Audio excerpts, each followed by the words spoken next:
दोस्तों, आज हम आपके लिए लक्ष्य पर कहानी लेकर आए हैं। आपको इस कहानी को पढ़ने के बाद जीवन में अपने लक्ष्य प्राप्त करने में सहायता होगी। दोस्तों, कहानियाँ एक ऐसा माध्यम है जिनसे हमें मुश्किल से मुश्किल शिक्षा आसानी से प्राप्त कर लेते हैं। आज आपके लिए हम एक ऐसी कहानी लेकर आए हैं जिसमें आप जानेंगे कितनी कठिनाइयों के बाद भी विनायक ने अपने लक्ष्य को प्राप्त कर ही लिया। एक बार की बात है, एक पहाड़ों के बीच में एक गांव था जिसमें मुश्किल से 400 लोग रहते थे। उस गांव में एक सरकारी स्कूल था और उस स्कूल का मुआयना करने कलेक्टर साहब आए थे। स्कूल को अच्छे से देखने के बाद कलेक्टर ने बच्चों को एक जगह बुलाया और उनसे पूछा कि वह क्या बनना चाहते हैं और उनको क्या समस्या है। स्कूल के बच्चे तो ज्यादा कुछ बोल नहीं पाए, पर गांव में आई बड़ी गाड़ी को देखकर वह बच्चे जो स्कूल से निकल चुके थे वह भी आ गए और उनमें से एक लड़के ने पूछा, कलेक्टर कैसे बनते हैं? इस बात का जवाब जैसे ही पूरा हुआ, उस लड़के ने फिर पूछा, आप कलेक्टर कैसे बने? कलेक्टर साहब ने उस लड़के को बताया, वह भी जंगल के गांव में रहा करते थे। पढ़ने लिखने के बहुत साधन नहीं थे, पर फिर भी दिन रात पढ़ाई में लगे रहते और लकड़ियों को बेचकर घर का गुजरा करते। एक दिन हमारे गांव में भी कलेक्टर साहब आए।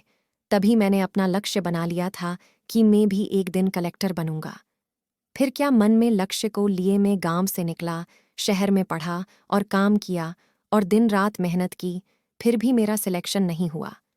मैंने हार नहीं मानी, दूसरी बार में और मेहनत की और अपनी गलतियों को सुधारा। जब मुझे लगा इस बार मैं पक्का सिलेक्ट हो जाऊंगा, पर मैं फिर फेल हो गया।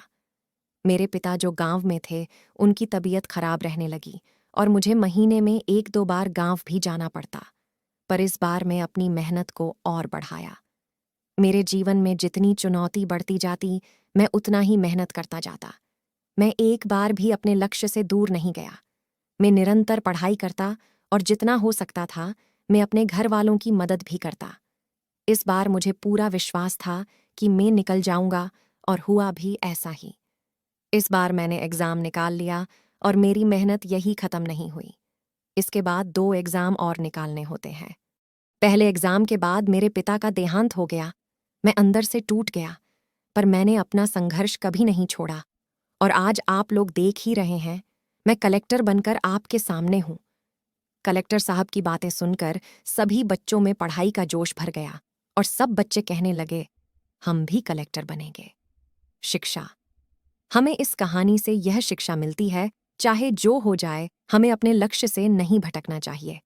लक्ष्य पाने के लिए हमें बहुत अधिक मेहनत करनी पड़ती है और जितना बड़ा हमारा लक्ष्य होता है, उतनी ही मेहनत हमें करनी पड़ती है। अगर आज की कहानी आपको अच्छी लगी हो तो प्लीज़ लाइक एंड कमेंट करके ज़रूर बताएं और ऐसे ही कहानियों के लिए मेरे चैनल को सब्सक्राइब कर दीजिए।